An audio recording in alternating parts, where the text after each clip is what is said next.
In this lecture, I'm going to give you an overview of the moving average crossover system that we will use in the rest of the course.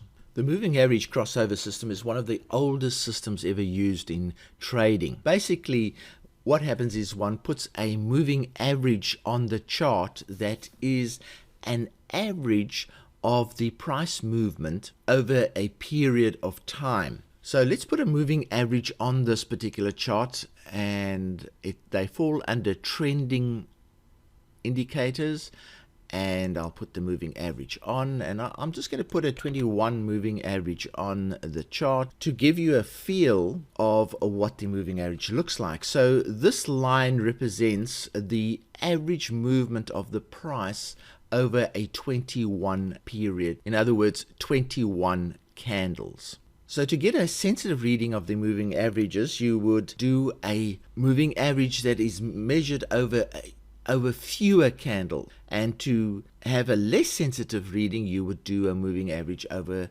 more candles. Now, I like using sensitive readings, so I'm going to change this moving average to 6.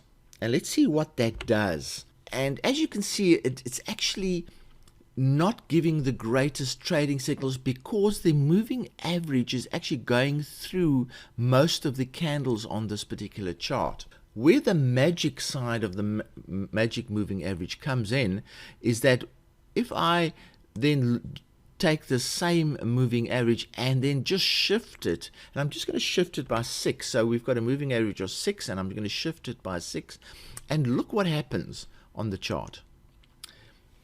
Immediately, there are a few things that happen. Firstly, the buy phases are much easier to identify. The sell phases, the same thing. And if we look here, there's a sell phase that was easy to identify.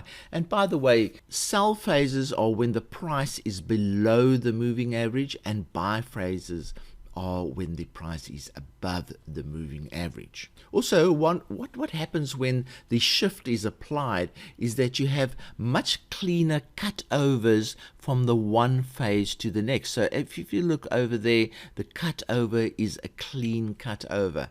Cutover over there is a clean cutover. So by moving the moving average or shifting the moving average into the future, you have much cleaner cutovers, and you have much easier identifiable phases in the market where you can identify the buy phase and the sell phase. So how the moving average system works is very simple. When the price moves over the moving average and closes below the moving average, you would enter a sell, and you would stay in that sell for as long as the price is below the moving average.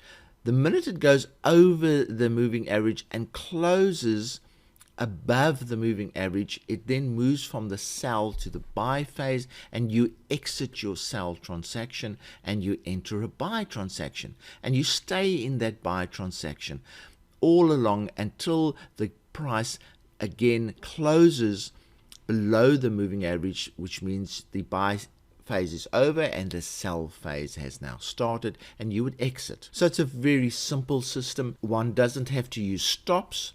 You don't have to use targets. You just enter when the price first enters a particular phase, and you exit when it crosses over the moving average into the next phase. Very simple system, and it looks quite effective as a trading system. There are, however, some deceiving elements in that, for instance, there's a nice downtrend.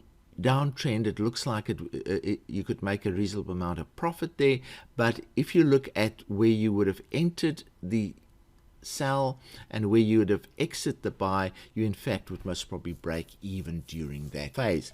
The other thing about this system is that you end up giving away, for instance, that move from the top of the price movement down to the close below the moving average, you are giving back to the system, and in this case over 200 pips was given back as the phase changed, and you actually lose that profitability by waiting for the price to move over the moving average. But that's the nature of this particular transaction. So that is the basic moving average crossover system. Now, the one we're going to be looking at today, we're going to be adding a lot of filters. Now, the filters are basically things like, what if we use a stop and a target? Does that improve profitability? What if we only trade on certain days of the week? So we ignore crossovers that occur in the days that we don't trade, and we take the ones that we have identified as days that we want to do trades. The other change we could look at is, what if we only traded certain hours of the day? For instance, we only traded in the European market, or we only traded in the US market, or we only traded in the US and the European market. What if we used a following stop? Would that help the system? So there are a lot of additional ways of refining the results that we achieve. What if we use different settings?